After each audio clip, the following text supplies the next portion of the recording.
Lembaga Penyiaran Publik Lokal, Radio Publik Kabupaten Sragen, Buana Asri, saluran informasi. Guyub Rukun Bangun Sukawati. Shalom, selamat pagi Bapak Ibu pendengar Radio Buana Asri yang berbahagia. Selamat menjalankan ibadah puasa saudara-saudariku yang sedang menjalankan puasa. Jumpa kembali dengan saya, Pendeta Gideon Muji Slamet dari Gereja Kristen Injili Nusantara, dalam suasana atau dalam acara Mimbar Agama Kristen. Pada pagi hari ini, mari kita belajar bersama-sama rencana Allah yang indah dalam hidup kita. Karena Allah punya program dan Allah punya tujuan untuk dunia yang sedang hancur pada saat ini. Mari kita belajar bersama-sama dari firman Tuhan dari Injil Yohanes pasal 1 ayat 1, 2, 3 dan ayat yang ke-14.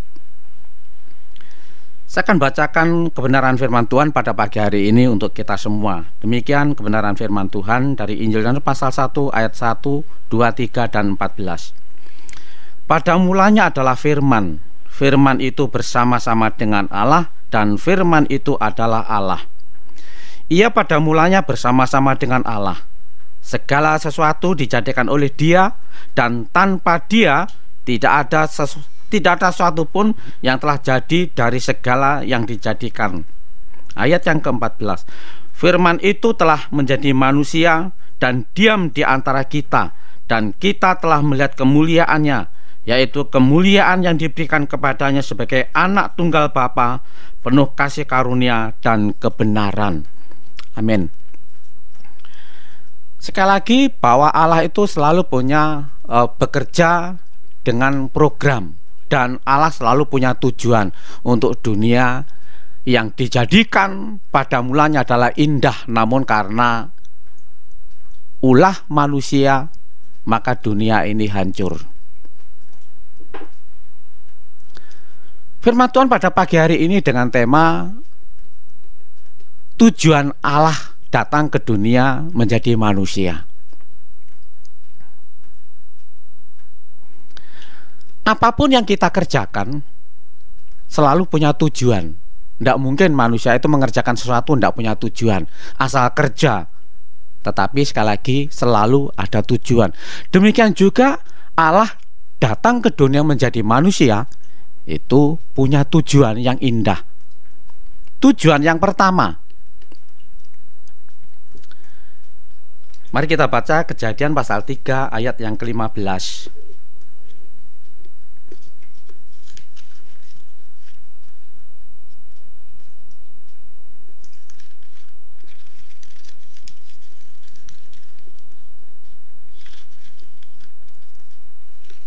Demikian kebenaran firman Tuhan dari Kejadian pasal yang ketiga ayat yang ke-15. Aku akan mengadakan permusuhan antara engkau dan perempuan ini, antara keturunanmu dan keturunannya. Keturunannya akan meremukkan kepalamu dan engkau akan meremukkan tumitnya.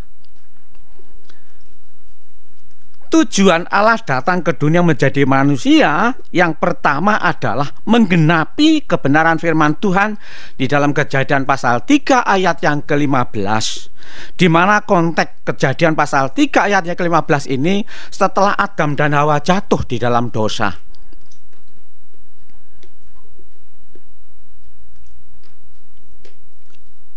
Firman Allah kepada Adam, semua pohon dalam taman ini boleh kamu makan, tetapi satu pohon yang di tengah-tengah taman itu jangan engkau makan, karena pada saat engkau makan, engkau akan mati. Ular dalam bahasa Ibrani adalah nasah, dan nasah itu sendiri punya 3 arti. Yang pertama adalah memancarkan kemuliaan Allah, yang kedua adalah malaikat terang, dan yang ketiga arti nasa adalah memang ular yang sering kita jumpai. Lucifer atau malaikat terang yang gagal mencobai Allah, yang ingin menyamai Allah, maka Lucifer mencobai Hawa. Datang kepada Hawa dan berkata bahwa semua pohon dalam taman tidak boleh dimakan, diputar balikkan. Dan pada akhirnya Hawa menjawab bahwa semua pohon dalam taman boleh dimakan, tetapi tentang pohon yang di tengah-tengah taman tidak boleh dimakan. Dan tipu daya Lucifer atau nasah atau ular itu adalah pada saat engkau memakan engkau tidak akan mati, tetapi engkau akan seperti Allah. Dan Hawa terbujuk rayuan Lucifer untuk mengambil buah yang dilarang untuk dimakan. Dan pada saat Adam dan Hawa memakan buah yang dilarang oleh Allah, dia mati, terpisah dari Allah, tidak bisa bersekutu dengan Allah. Bahkan untuk berjumpa dengan Allah pun Adam dan Hawa takut karena telah melanggar perintahnya. Inilah arti mati, terpisah dari Allah.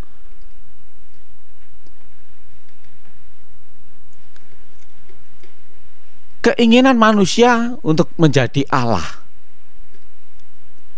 dari dulu, sekarang, dan yang akan datang tetap ada. Keinginan manusia ingin menjadi nomor satu, ingin menjadi seperti Allah.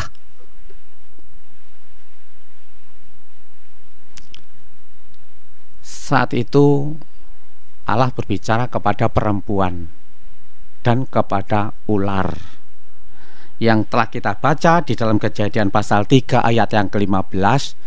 Firman Allah, aku akan mengadakan permusuhan antara keturunan perempuan dan engkau ular. Keturunan perempuan akan meremukkan kepalamu dan engkau akan meremukkan tumit daripada keturunan perempuan. Di dunia ini bahwa semua manusia itu keturunan laki-laki. Saudara kita di luar Jawa itu pakai nama marga, dan itu sekali lagi nama marga yang dipakai adalah marga dari bapak, bukan marga dari ibu atau mamanya.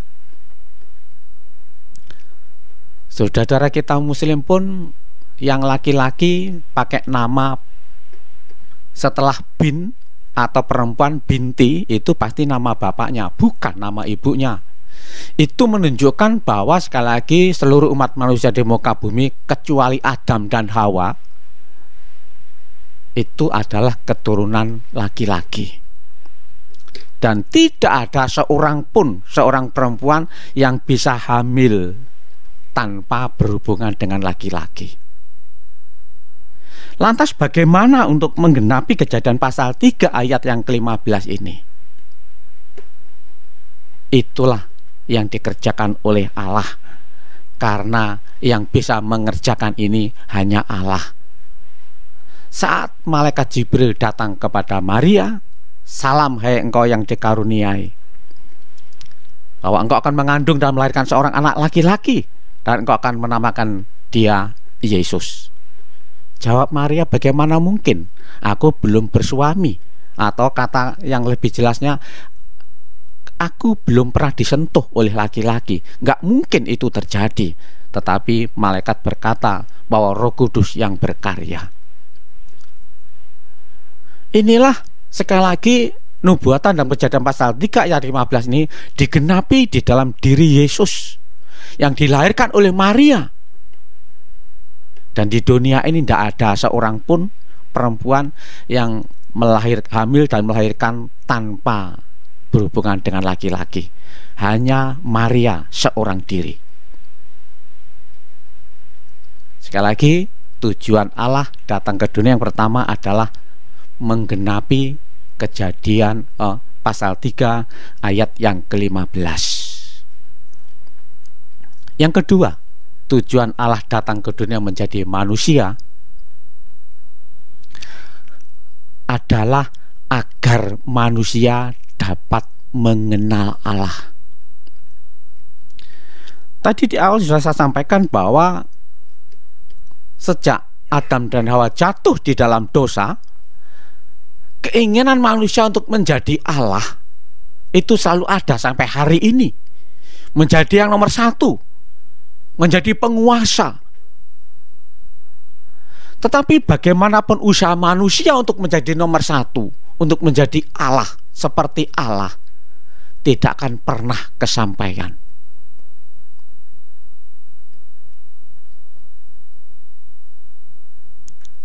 Yang bisa terjadi adalah Allah menjadi manusia, bukan manusia yang menjadi Allah.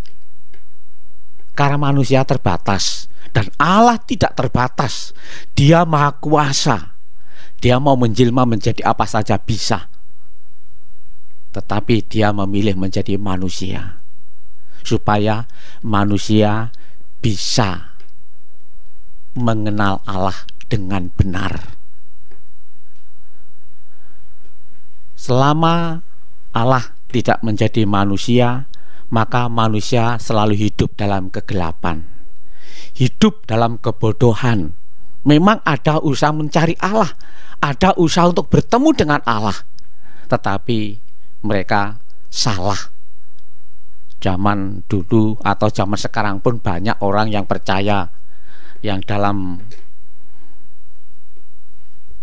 bahasa sekolahan itu dinamisme, kepercayaan, dinamisme, animisme, percaya pada sesuatu benda yang dianggap memiliki kuasa.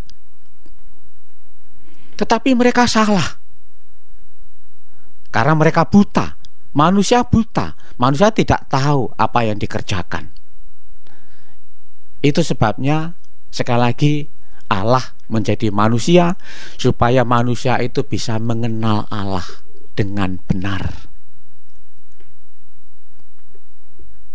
Dan kita jangan meragukan Allah kok menjadi manusia. Tetapi inilah yang terjadi. Mengapa Allah tidak menjadi yang lain, bukan manusia, menjadi binatang saja? Tentunya kalau Allah menjadi binatang,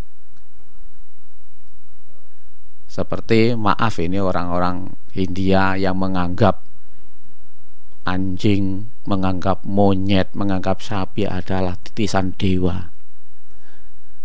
Ya kalau Allah itu menjadi hal seperti itu, maka manusia tidak bisa berkomunikasi dengan Allah. Agar Allah dan manusia bisa berkomunikasi, bisa mengenal satu dengan lain, antara manusia dengan Allah dengan benar, Allah harus menjadi manusia. Dan kita patut bangga punya Allah yang mau merendahkan hati menjadi manusia, bahkan menjadi hamba yang setia sampai mati di atas Golgota. Tujuan Allah datang ke dunia menjadi manusia yang ketiga adalah supaya manusia bisa kembali ke surga.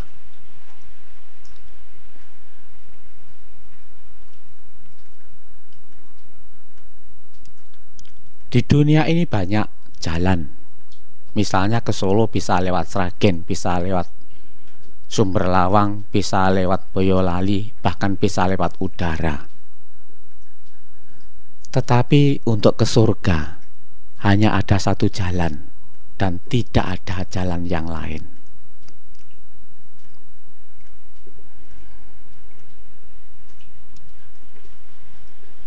Di dalam Injil Yohanes pasal yang ketiga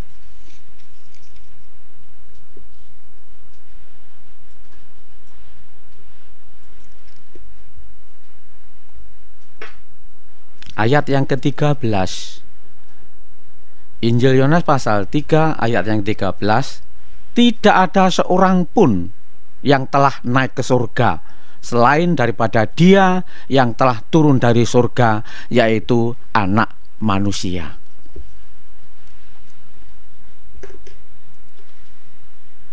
Bapak Ibu, pendengar Radio Buana Asri yang berbahagia.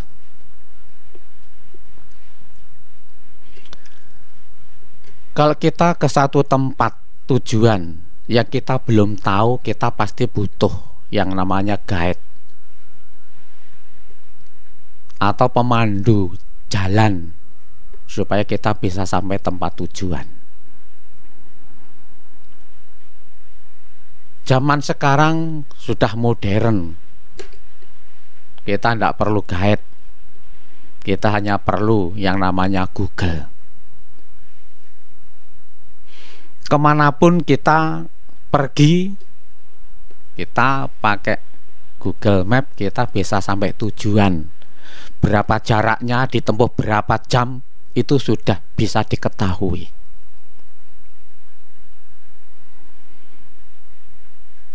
Tetapi untuk pergi ke surga tidak semudah itu.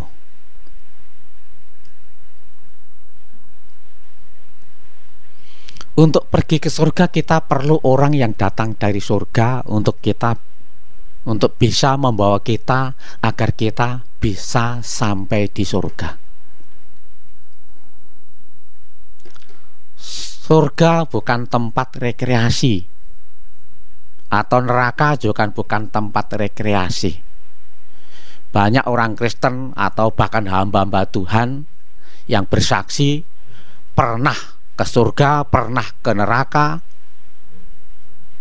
Bapak Ibu jangan percaya terhadap kesaksian manusia dari bumi ini. Karena untuk ke surga kita hanya perlu percaya kepada orang yang pernah naik ke surga atau pernah di surga, dan orang itu adalah orang yang telah turun dari surga, yaitu anak manusia atau Yesus. Kalau ada hamba Tuhan atau orang Kristen yang bersaksi pernah naik ke surga, pernah dibawa ke neraka, itu adalah dusta. Karena firman Tuhan dengan jelas berkata, Injil Yohanes pasal 3 ayat yang 13, tidak ada seorang pun yang pernah naik ke surga kecuali Dia.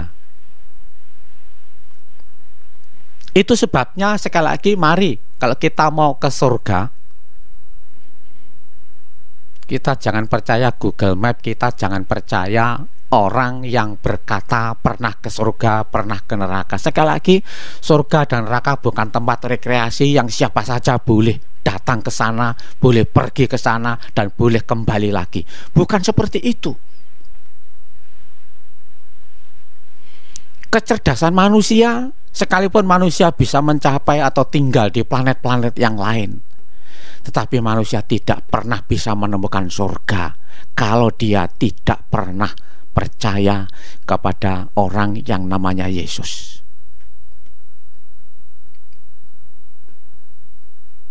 Pada saat Yesus disalib,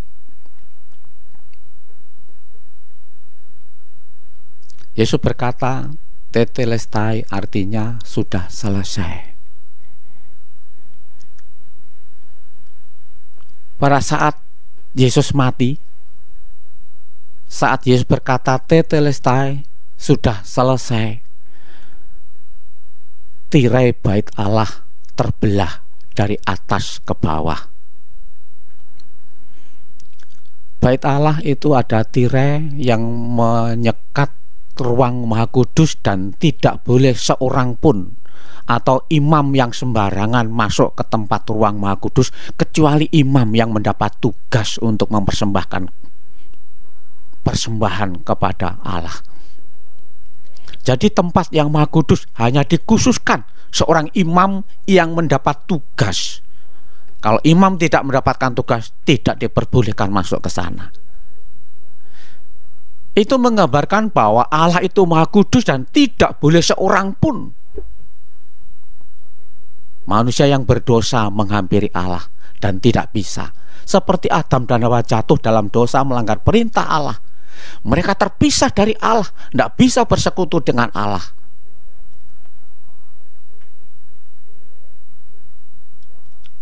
Dan korban-korban di perjanjian lama itu hanya sebuah lambang atau simbol korban yang sebenarnya, yaitu Yesus Kristus.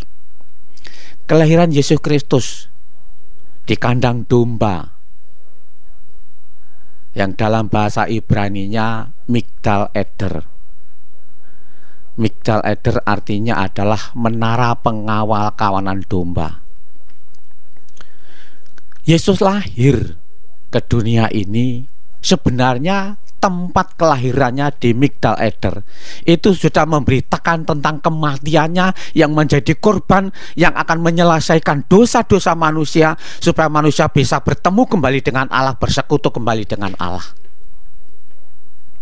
Karena domba-domba yang menjadi korban di bait Allah itu dari Migdal Eder, dari Yerusalem. Itu domba-domba yang menjadi kurban di dalam bait Allah waktu perjanjian lama. Dan itu Yesus, anak domba Allah yang lahir di Migdal Eder, di kandang domba. Kelahirannya sebenarnya sudah memberitakan tentang kematiannya untuk menanggung dosa setiap orang yang percaya kepadanya. Itu sebabnya sekali lagi mari menjelang Paskah, Jumat Agung yang tinggal 2 minggu lagi, kita persiapkan hidup kita, iman kita. Kita persiapkan pengertian-pengertian kita dengan belajar, dengan rendah hati akan kebenaran firman Tuhan, sehingga kita mengerti maksud dan tujuan Allah datang ke dunia menjadi manusia. Yang pertama adalah menggenapi Kejadian pasal 3 ayat yang ke-15, bahwa Allah menubuatkan keturunan perempuan akan meremukkan atau mengalahkan Lucifer. Dan hanya Yesus yang dilahirkan oleh seorang perempuan yang masih dalam kondisi perawan. Dan hanya Yesus yang sanggup mengalahkan Lucifer. Tidak ada seorang pun yang bisa mengalahkan Lucifer, karena semua manusia di muka bumi ini adalah keturunan laki-laki, keturunan Adam, keturunan manusia. Dan itu adalah mewarisi dosa asal, dan semua orang telah berbuat dosa dan telah kehilangan kemuliaan Allah. Hanya Yesus seorang diri yang bukan keturunan Adam. Ya, disebut sebagai Adam yang kedua. Kalau Adam yang pertama membawa bencana, membawa kematian, tetapi Adam yang kedua adalah membawa kehidupan. Tujuan Allah datang ke dunia yang kedua, supaya manusia bisa mengenal Allah dengan benar. Karakter Allah, penuh kasih, penuh pengampunan, penuh kuasa, penuh perhatian kepada orang-orang yang papa. Itu ditunjukkan dalam karakter Yesus selama 3,5 tahun dalam pelayanannya di muka bumi ini, bahwa Allah itu penuh kasih. Allah ingin menghendaki semua orang, tidak ada yang masuk neraka. Allah menghendaki semua orang akan masuk surga. Inilah Allah yang benar. Dan tujuan Allah datang ke dunia menjadi manusia yang ketiga adalah supaya manusia bisa kembali ke surga. Karena jalan keselamatan hanya ada dalam Yesus. Akulah kebangkitan dan hidup. Barang siapa percaya kepadaku, dia akan hidup walaupun dia sudah mati. Injil Yohanes pasal 11 ayat 25. Sekalipun kita sudah binasa, kalau kita percaya kepada Yesus, kita akan hidup kembali. Terima kasih. Demikianlah kebenaran firman Tuhan pada pagi hari ini. Tuhan memberkati Bapak, Ibu, Saudara pendengar hidup yang berbahagia. Tuhan memberkati kita semua. Mari kita berdoa. Bapa yang baik, Bapa yang penuh kuasa, yang penuh dengan kemuliaan, namun Bapa yang penuh kasih, Bapa yang mau dekat dengan kami, ciptaan yang serupa dan segambar dengan Engkau. Manusia telah berdosa karena melanggar perintah-Mu, tetapi Engkau tidak membiarkan manusia hidup terlunta-lunta. Engkau datang ke dunia mencari yang terhilang ini, seperti Engkau mencari Adam dan Hawa pada saat itu. Engkau mencari kami. Engkau rela menjadi manusia, bahkan menjadi hamba yang setia sampai mati di atas Golgota, supaya kami dapat mengenal Engkau, supaya kami dapat kembali ke dalam persekutuan dengan Tuhan, dan supaya kami dapat kembali ke surga yang Tuhan siapkan buat setiap orang yang percaya kepada nama di atas segala nama, Yesus Kristus yang menjadi juru selamat kami. Terima kasih Tuhan. Berdoa untuk seluruh pendengar Radio Buana Asri yang berbahagia. Tuhan memberkati usaha pekerjaannya, keluarganya, masa depannya. Tuhan berkati kesehatannya, Tuhan berkati rumah tangganya, Tuhan berkati kami semua. Kami perlu Engkau Tuhan, kami perlu Engkau untuk kami bisa menjalani kehidupan ini hari lepas hari, supaya kami tetap hidup dalam rencana dan tujuan Tuhan. Terima kasih. Berdoa dan bersyukur kepada Bapa di surga, di dalam nama Tuhan kami Yesus Kristus. Terpujilah namamu Tuhan kekal selamanya. Amin. Lembaga Penyiaran Publik Lokal, Radio Publik Kabupaten Sragen, Buana Asri, saluran informasi. Guyub Rukun Bangun Sukawati.